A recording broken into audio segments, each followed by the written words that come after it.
केंद्र सरकार ने 21 नवंबर से नए लेबर कोड लागू कर दिए हैं। पहले देश में 29 अलग अलग लेबर कानून थे, जिन्हें मिलाकर अब 4 लेबर कोड बनाए गए हैं। सरकार का दावा है कि नए कानून कंपनियों और कर्मचारियों दोनों के लिए बेहतर है। सैलरी और कर्मचारियों के अधिकारों से जुड़े नियम कायदे पहले के मुकाबले आसान हो गए हैं। सिर्फ इतना ही नहीं, नए लेबर कानून प्राइवेट कर्मचारियों को करोड़पति बना सकते हैं। कैसे, आपको बताते हैं। नमस्कार, मैं भावना। नए लेबर कोड में एक बड़ा बदलाव कर्मचारियों के सैलरी स्ट्रक्चर में किया गया है। नए नियमों के मुताबिक कंपनियों को सीटीसी यानी कॉस्ट टू कंपनी का कम से कम 50% बतौर बेसिक सैलरी रखना होगा।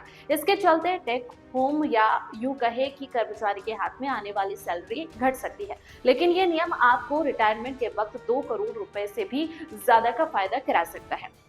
बिजनेस टुडे ने टैक्स बड़ी .com के फाउंडर सुजीत बांगर के हवाले से इससे जुड़ा पूरा कैलकुलेशन बताया है। बांगर ने समझाया कि नए लेबर कोड के लागू होने से सैलरी स्ट्रक्चर बदलेगा। इससे कर्मचारियों की लंबी अवधि में बचत बढ़ेगी।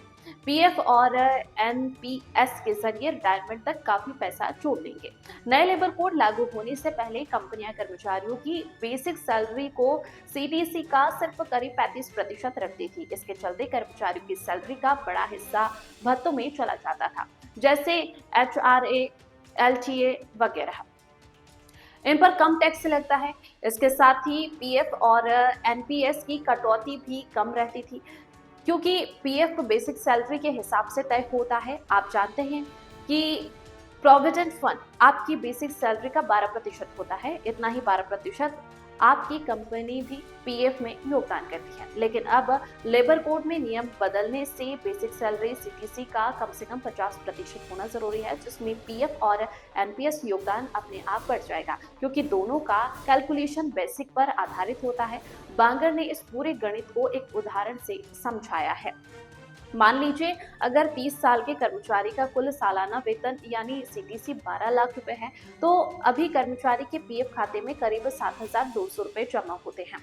इस तरह से 30 साल में पीएफ, एनपीएस दोनों मिलाकर कुल रिटायरमेंट कॉर्पस करीब 3 करोड़ 46 लाख बनेगा। लेकिन बेसिक सैलरी बढ़ने से कर्मचारी के पीएफ खाते में अब हर महीने 12,000 जमा होंगे। इस तरह से कर्मचारी के खाते में हर महीने 4,800 रुपए का इजाफा होगा। अगर कोई कर्मचारी 30 साल नौकरी करता है और इस दौरान पीएफ पर चक्रवृद्धि ब्याज मिलता है, तो उसका रिटायरमेंट कॉर्पस कुल मिलाकर 5 करोड़ 77 लाख रुपए हो सकता है। इस तरह पहले के मुकाबले कर्मचारी को रिटायरमेंट पर 2 करोड़ 13 लाख रुपए अतिरिक्त मिल जाते हैं।